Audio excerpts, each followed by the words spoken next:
Hello दोस्तों, my voice प्रस्तुत करता है एक नई कहानी का टाइटल है मन चला। किस वजह से हुआ कपिल का मन बेकाबू।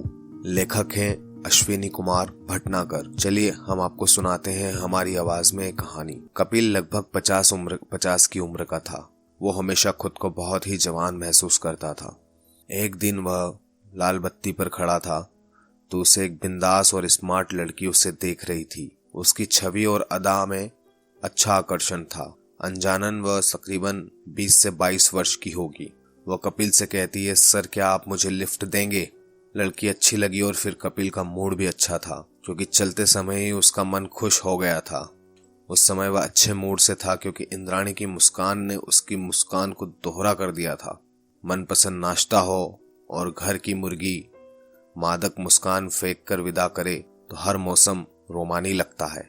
45 की उम्र में भी इंद्राणी उर्फ नुमा खुद को इतना चुस्त दुरुस्त रखती थी कि कोई आसानी से भी अंदाजा नहीं लगा सकता था कि दो जवान बच्चों की मां है।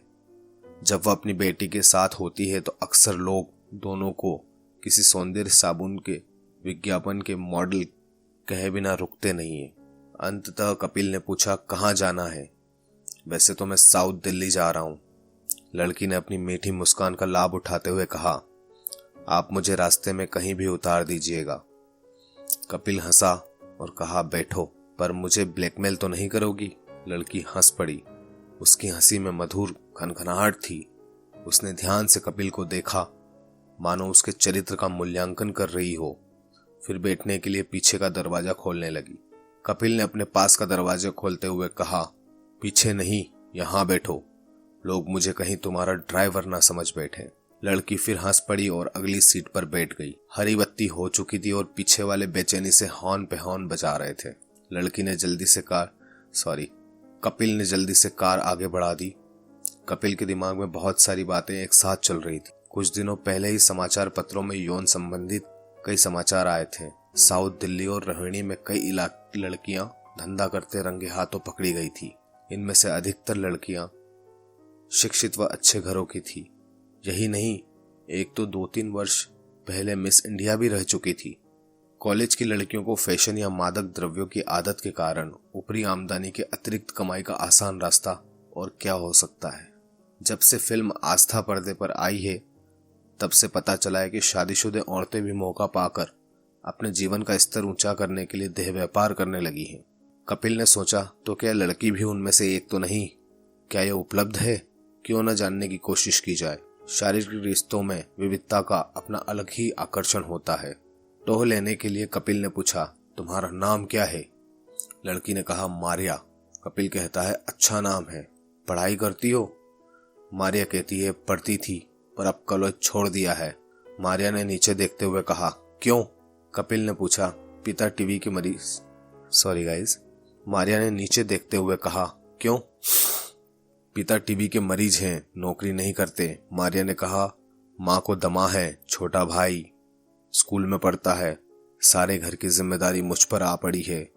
बड़े दुख की बात है। कपिल ने देखा मारिया बहुत ही उदास दिख रही है। अचानक मारिया मुस्कुरा दी।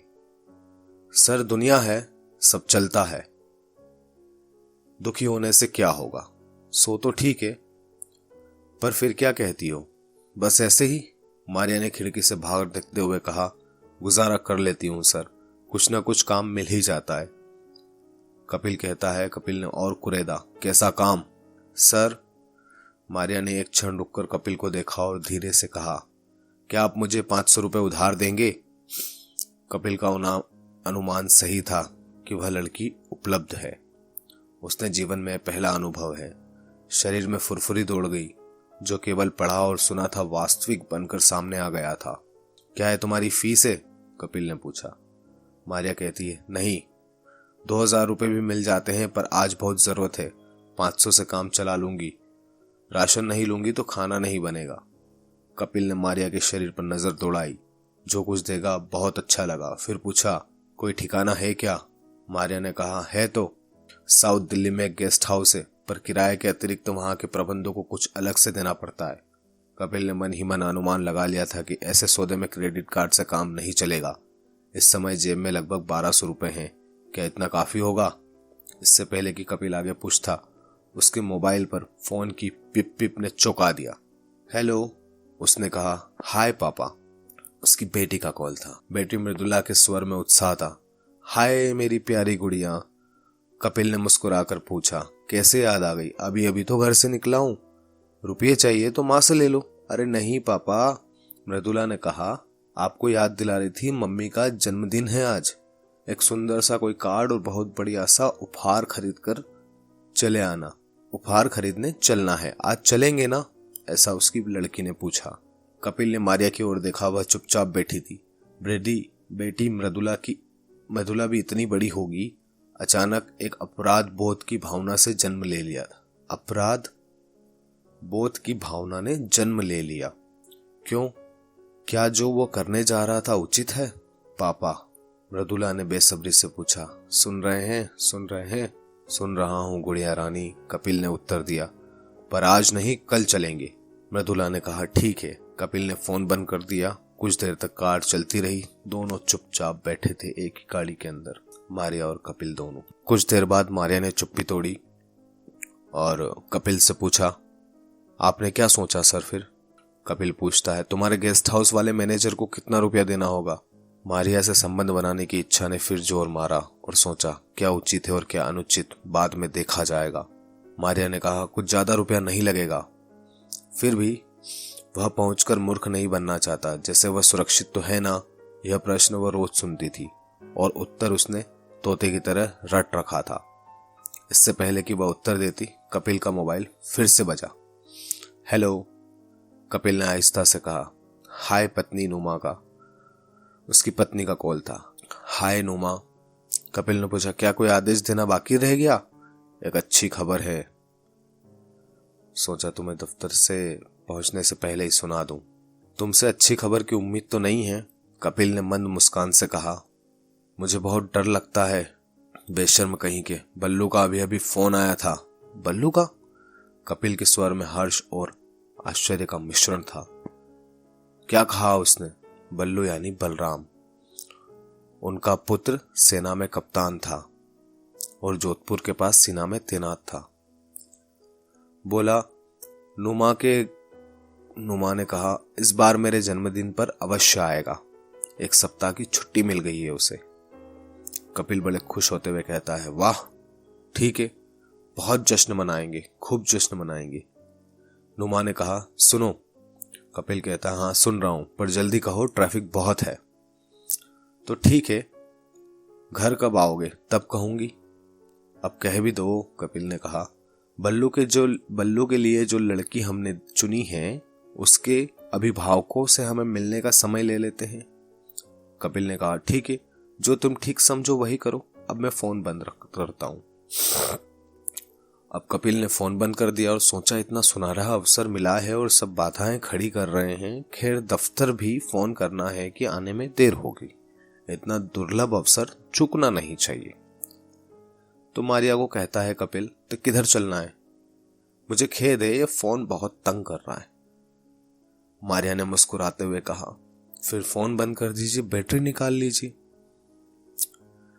कपिल ने कहा, हंसते हुए कहा, बहुत समझदार और चतुर हो। बस एक फोन दफ्तर में करना है ताकि बाकी समय चैन से गुजरे। इससे पहले कि दफ्तर का नंबर लगाता, फोन बज उठा। अब कौन है? सर, उधर से आवाज आई। मनोहर बोल रहा हूं। मनोहर महाप्रबंधक का निजी सचिव था।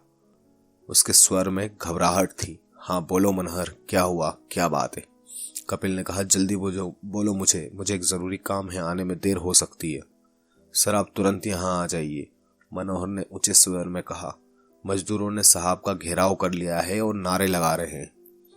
कपिल ने क्रोध से कहा, ओ क्या सब कुछ आज ही होना है? ठीक है, मैं आ रहा हूं।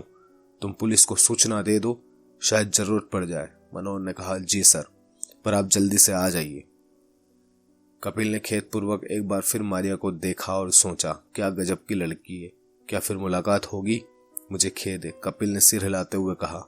आज का मुहूर्त शायद ठीक नहीं है, तो मैं कहाँ छोड़ दूं? मारिया के चेहरे से कुछ भी पढ़ पाना कठिन था। न तो मायूसी का भाव था, न ही खेद का। उसने हौले से कहा, यहीं उतार दीजिए सर। तो दोस्तों, ये कहानी का पहला पार्ट है। प्लीज डिस्क्रिप्शन में लिंक है, वहां से जाकर आप दूसरा पार्ट भी सुनिए। आई होप आपको कहानी अच्छी लगेगी।